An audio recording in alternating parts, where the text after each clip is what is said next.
This is an audio signal. It is a clean, continuous signal, yet its power is weak. In order to be heard, it needs to be amplified. For a century, analog or Class A amplifiers were in charge of this task. The amplified signal was then identical to the original one. These amps required a lot of electrical power, generating heat and therefore distortion. Since the 80s, digital or Class D amplifiers are replacing the analog ones. They are much less power hungry. They are compact and give off little heat. But the signal amplified in this way is distorted. It is rough. It loses realism. Although constant improvements were made to it over 30 years, digital amplification can never reach the analog amplification's sound quality.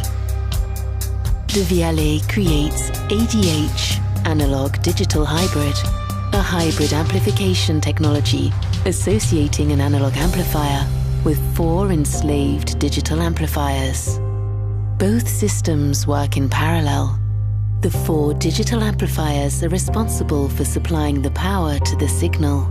The analog amplifier then corrects and completes the signal they deliver.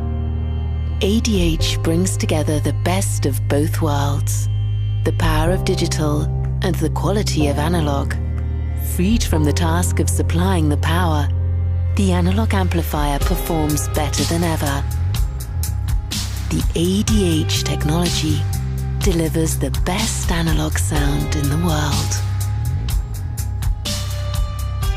Transmitting a perfect signal to the speaker was the first step.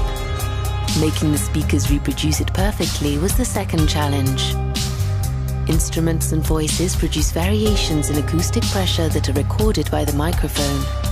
The role of the speakers is to reproduce those pressure variations. Size, architecture, driver excursion, every speaker is different. Therefore, the same signal sent to different models does not produce the same acoustic pressures. Reproduce the exact same acoustic pressure as recorded was impossible so far. With SAM, Devialet creates the first technology that adapts the signal to the characteristics of the speaker. Using a driver integrated into the processor of the Devialet, SAM deduces in real time the exact signal that has to be transmitted. For the first time, the speakers reproduce precisely the recorded pressure.